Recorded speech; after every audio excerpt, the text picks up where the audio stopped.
Ya, shalom saudara-saudara semua, rekan-rekan, teman-teman, pemuda remaja GKJ Taman Asri. Apa kabar kalian di rumah? Kami semua, kita semua berharap kalian bisa dalam keadaan sehat di rumah dan kiranya Tuhan memberkati di setiap aktivitas kalian semua. Nah, pada kesempatan kali ini mungkin teman-teman beberapa ada yang belum mengerti saya atau belum mengenal saya. Saya ini termasuk generasi yang sudah cukup lama dan senior. Perkenalkan saya Andre. Teman-teman nanti kalau misalnya besok sudah ibadah kembali di gereja atau mungkin sudah aktivitas seperti sedia kala bertemu dimanapun berada, nanti kontak atau tinggal panggil aja Andre gitu ya. Oke. Nah, pada saat ini kita akan belajar bersama-sama mengenai firman Tuhan yang nanti akan saya sampaikan. Semoga nanti bisa kita pelajari dengan baik ya. Tapi sebelumnya mari kita terlebih dahulu masuk dalam doa. Saya antarkan. Ya Bapa, pada saat ini anak-anak-Mu akan menerima berkat firman-Mu Tuhan. Berkatilah kami, kiranya melalui Roh Kudus-Mu, Engkau senantiasa membuka pintu hati dan pikiran kami semuanya, sehingga kami dapat menerima sabda yang boleh kami pelajari bersama pada saat ini. Mampukan kami ya Tuhan, kiranya Engkau senantiasa memberikan kami segenap pengetahuan, segenap hati, sehingga firman-Mu dapat menjadikan landasan dalam kehidupan kami sehari-hari. Berkatilah ya Tuhan, dalam nama Tuhan kami Yesus Kristus kami berdoa. Amin. Teman-teman semua, firman Tuhan pada kali ini kita akan belajar tentang mengampuni. Mungkin tema ini sedikit menarik ya. Tema ini menarik karena di ulasan minggu lalu itu di ibadah Gereja Taman Asri secara online sudah membahas tentang arti pengampunan yang sesungguhnya. Nah, mari kita akan belajar bersama-sama untuk kali ini diambil dalam kitab Matius 18.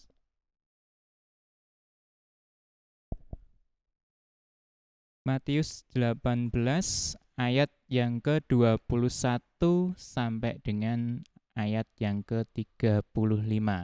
Nah, di sini diberikan judul perikop perumpamaan tentang pengampunan.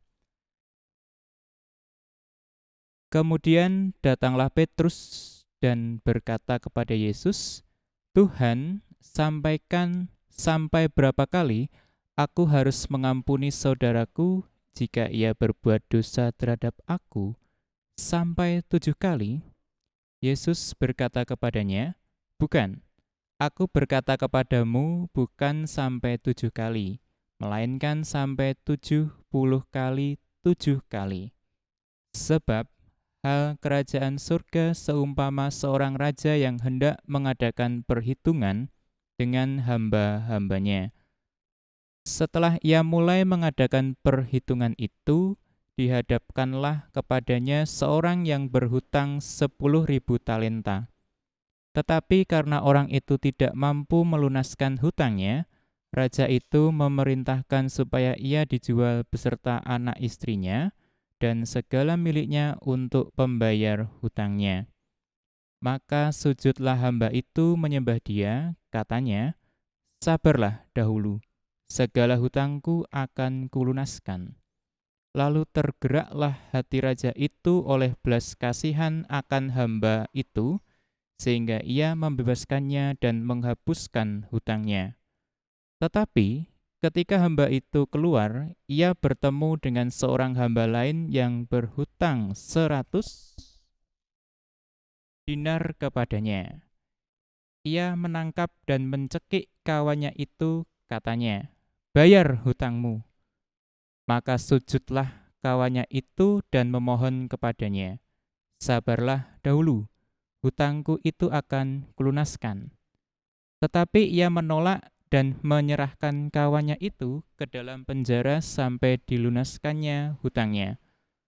Melihat itu, kawan-kawannya yang lain sangat sedih, lalu menyampaikan segala yang terjadi kepada tuan mereka. Raja itu menyuruh memanggil orang itu dan berkata kepadanya, "Hai hamba yang jahat, seluruh hutangmu telah kuhapuskan karena engkau memohonkannya kepadaku. Bukankah engkau pun harus mengasihani kawanmu seperti aku telah mengasihani engkau?" Maka marahlah tuannya itu dan menyerahkannya kepada Al-Guju sampai ia melunaskan seluruh hutangnya. Maka Bapakku yang di surga akan berbuat demikian juga terhadap kamu, apabila kamu masing-masing tidak mengampuni saudara-saudaramu dengan segenap hatimu. Ya, demikian firman Tuhan pada kali ini. Saya akan memberikan ilustrasi sedikit berkaitan dengan firman yang telah kita terima bersama. Nah, ini pengalaman saya di lapangan secara langsung, tepatnya 5 tahun yang lalu, tahun 2015 ya. Itu ketika saya pertama kali mengajar di sekolah tempat saya bekerja. Waktu itu saya diberikan kesempatan oleh kepala sekolah untuk mengajar di kelas 2. Nah, tentu teman-teman semua tahu ya karakter anak kelas 2 kan masih pada lucu-lucu, masih pada imut, kadang juga agak ngeselin gitu. Nah, pada suatu ketika di kelas 2 itu ada beberapa anak ya, siswa-siswa saya ketika jam istirahat itu kalau nggak salah ada 3 anak cowok ya, yang main seperti mainan apa itu tikus kecil, ketika dilempar nanti bisa nempel di tembok, bisa nempel di lantai. Nah, itu asik ketika pas jam istirahat. Nah, di tengah-tengah ketika mereka bermain, itu tidak mereka sengaja sebetulnya, itu mengenai kepala teman salah satunya ya. Jadi ceritanya itu mengenai kepala salah satu siswa putri atau siswa putri. Nah, ketika kena di kepala itu tentu namanya anak kecil pasti langsung marah, langsung mengungkapkan kekesalannya kepada temannya itu. Lalu apa yang terjadi? Pasti kalau anak kelas 2 SD langsung sedikit berantem. Nah, nggak lama kemudian akhirnya yang kena kepalanya itu siswa putri tadi datang ke saya, datang ke ruang guru. Di situ cerita, "Pak, saya tadi dikenain mainan." "Mainan apa?" "Itu yang kayak tikus-tikus." Ya udah, akhirnya nggak usah pikir panjang, saya langsung ke kelas saya itu. Nah, di situ kebetulan yang bermain tadi masih di dalam kelas. Kemudian saya tanya-tanya, ternyata ngaku dia yang berbuat kesalahan. Tapi pada waktu itu si temen cowoknya tadi itu masih menyimpan rasa rasa dendam, loh kok aku dikandake guruku. Nah, mungkin dia agak mangkel. Nah, pada waktu itu sudah saya usahakan untuk dipisah, dilerai supaya nanti ketika di kelas sudah tidak terjadi apa-apa. Nah, 1 hari selang setelah itu, si cowoknya itu tadi, temen laki-laki itu tadi yang mengenakan mainan di kepala si siswi putri itu gantian usil. Dia mengambil salah satu perlengkapan alat tulis. Nah, yang si cewek itu tadi, dia istilahnya masih memendam rasa dendam. Wah. Setelah itu anak ceweknya tadi laporan ke saya lagi, "Pak, ini pensilku hilang. Ya kok bisa? Ya nggak tahu Pak, tadi berangkat sekolah masih ada. Di sini di sekolah kok sudah nggak ada. Terus saya telusuri. Nah ternyata yang ngambil adalah anak yang cowok tadi itu yang mengenakan mainannya tadi. Nah akhirnya dari situ saya coba nasihati, akhirnya mereka bisa rukun lagi. Yang si cowok minta maaf, kemudian yang ceweknya tadi itu mengampuninya atau memberikan maaf. Nah, dari situ kita bisa belajar ya betapa indahnya kalau kita mau mengampuni kesalahan orang lain.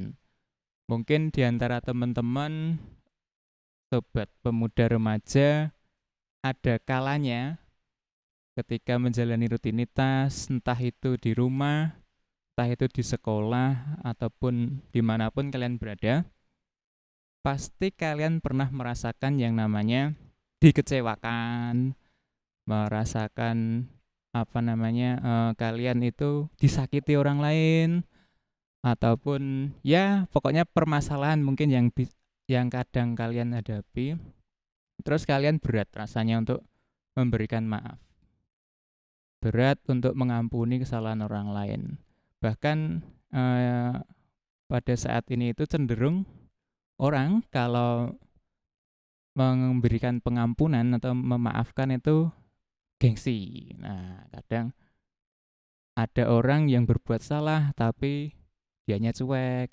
Ada juga yang orang sudah sadar kesalahannya mau minta maaf ke kita, tapi kitanya yang mungkin rasanya berat banget mengingat apa yang sudah dia lakukan ke kita.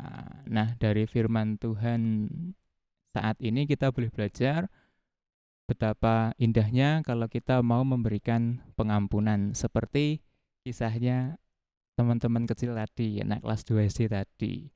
Nah, di sini kita juga bisa belajar kalau dari pengampunan itu setidaknya ada 3 hal positif ya. 3 hal positif. Yang pertama, itu kita ketika berani untuk memberikan pengampunan, maka Tuhan sudah menjamin betapapun kesalahan kita, pasti Tuhan akan memberi pengampunan. Itu yang pertama. Nah, ada dalam sebuah firman di Alkitab ya, yang mengatakan jika engkau mengampuni kesalahan orang lain, maka Bapamu di surga akan memberikan pengampunan kepadamu.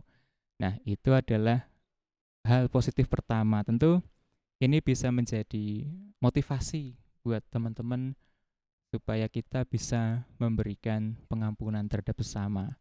Dan yang kedua, poin yang kedua adalah ketika kita memberikan pengampunan tentu kita dalam hati itu merasa lega, merasa damai, ada sukacita ketika baikan lagi sama temen atau ketika kita sudah menjalin hubungan yang baik kembali, tentu itu bisa memberikan efek yang bagus buat kita. Kita jadi lebih enjoy, kita bisa lebih damai, lebih rasanya lega. Coba kalau kalian bayangkan semisal kita sering ketemu sama orang yang sudah nyakitin kita sering berjumpa, belum ada pengampunan di antara kita. Nah, pasti bisa mengerti apa yang kalian rasakan. Pasti di hati itu gedumel gitu, jawabannya gedumel. Itu kalau kita belum memberikan pengampunan. Nah, yang terakhir, yang ketiga, hidup kita tentu akan berkenan di hadapan Allah. Nah, ketika kita mau mengampuni, tentu kita mau menerima Tuhan dalam kehidupan kita. Tuhan telah mengampuni kita dari segala dosa-dosa kita, bahkan rela untuk disalibkan menebus dosa manusia. Itu adalah teladan yang luar biasa, pengajaran yang luar biasa kita terima dari Tuhan. Nah, ketika firman ini dirasa-rasakan, ketika firman ini boleh kalian terima dalam kesempatan ini, silahkan teman-teman semua bisa koreksi dalam diri teman-teman semuanya.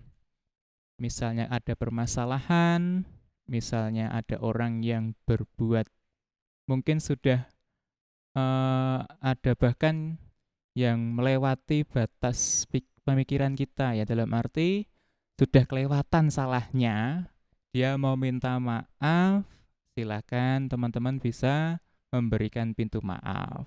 Bukan berarti ketika kita mau memberikan pintu maaf kita dalam posisi yang kalah, itu enggak ya.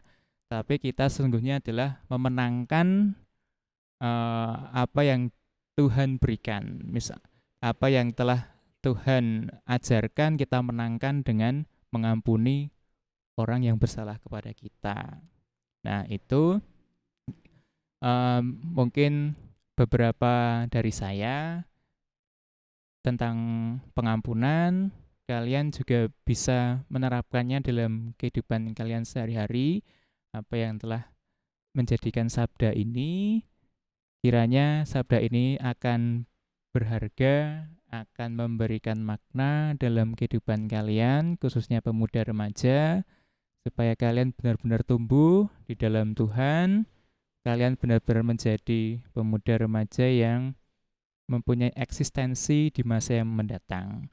Dan kiranya ini semua dapat bermanfaat bagi kita semua dalam menjalani kehidupan sehari-hari. Nah, kami harap di sini kalian bisa menjadikan motor generasi gereja, supaya nantinya dapat menjadi pribadi yang kuat, menjadi pribadi yang teguh dalam menjalani kehidupan sesuai dengan ajaran firman Tuhan. Ya, itu yang bisa saya sampaikan. Ini kiranya menjadi pelajaran yang berharga bagi kita semua, dan kiranya kita bisa Tuhan mampukan supaya firman ini dapat kita jalankan di tengah-tengah kehidupan kita masing-masing. Ya, amin. Ya.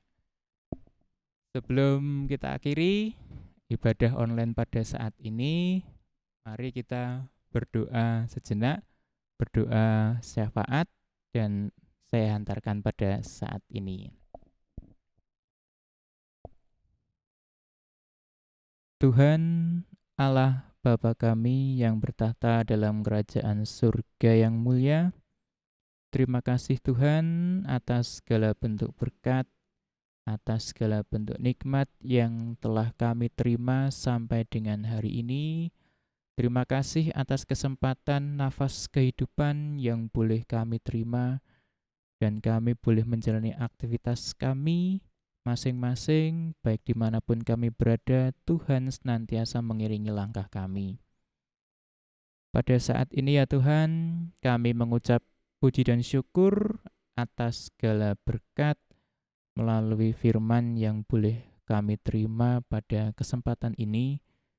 Firman ini sungguh luar biasa bagi kami Tuhan, mengajarkan pengampunan yang Tuhan teladankan melalui ilustrasi, melalui pembelajaran yang boleh kami terima tentang seorang hamba yang diberikan pengampunan oleh tuannya, namun hamba itu tidak memberikan pengampunan kembali kepada seseorang yang telah berhutang.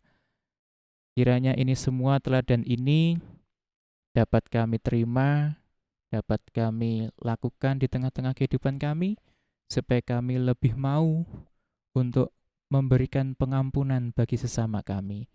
Kami lebih dewasa, kami lebih berpikiran luas, sehingga kami dapat memberikan pengampunan bagi saudara-saudara kami yang mungkin telah berbuat salah.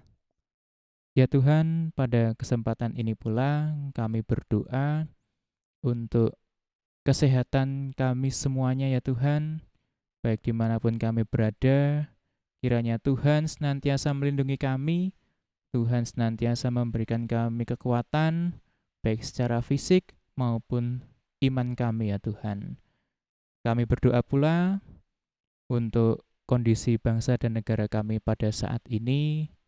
Di masa-masa seperti ini Tuhan, kiranya curahan kasih Tuhan senantiasa dapat diterima oleh bangsa kami. Kiranya Tuhan pulihkan akan adanya situasi yang membuat kami merasa was-was, situasi yang membuat kami merasa tidak nyaman. Kiranya Tuhan angkat semua yang ada di dalam negara kami ini. Pulihkanlah supaya negara kami dapat menjadi negara yang seperti sedia kala ya Tuhan. Berkatilah para pemimpin-pemimpin kami, kiranya amanat yang telah Tuhan berikan bagi mereka dapat mereka laksanakan dengan baik. Lindungi mereka ya Tuhan, berikan kekuatan bagi mereka untuk memimpin bangsa dan negara ini. Kami juga berdoa ya Tuhan untuk gereja kami, gereja GKJ Taman Asri. Berkatilah gereja ini ya Tuhan, kiranya melalui pertolongan Tuhan, melalui kasih Tuhan, Engkau kembangkan gereja ini. Berkatilah Bapak Pembina kami ya Tuhan, berkatilah juga majelis-majelisnya, komisi-komisi, dan jemaat yang ada di GKJ Taman Asri. Kiranya Tuhan senantiasa memberikan damai sejahtera bagi kami semua. Tuhan senantiasa memberikan kami kekuatan. Tuhan senantiasa memberikan kami segenap kasih dalam kehidupan kami sehari-hari ya Tuhan. Dan pada kesempatan ini pula kami berdoa untuk kedua orang tua kami Tuhan. Baik yang mungkin saat ini kami bersama-sama dengan orang tua kami ataupun kami yang berada jauh dengan orang tua kami di sana. Berkatilah mereka, kiranya Tuhan senantiasa memberikan kesehatan, Tuhan senantiasa memberikan perlindungan dan kekuatan, sehingga orang tua kami dapat beraktivitas turut dengan kehendak Tuhan. Dan pada saat ini kami juga berdoa ya Bapa, untuk studi kami, untuk karir kami, kiranya Tuhan berikan kelancaran di setiap usaha yang telah kami lakukan, sehingga apapun yang ada, apapun yang boleh kami hadapi, itu semua Tuhan berikan kelancaran. Tuhan berikan kami semangat baru dalam menempuh studi kami, maupun Tuhan memberikan kekuatan baru dalam menjalani karir kami ya Tuhan di setiap harinya, sehingga kami semua boleh Tuhan beri semangat, Tuhan berikan kemampuan, dan nantinya akan berhasil dan menghasilkan hasil yang manis ya Tuhan. Terima kasih Bapa, terima kasih Tuhan untuk segala berkat, untuk segala kasih yang telah Tuhan curahkan dalam kehidupan kami sampai dengan hari ini. Di dalam nama Tuhan Yesus Kristus kami telah berdoa dan mengucap syukur. Haleluya. Amin.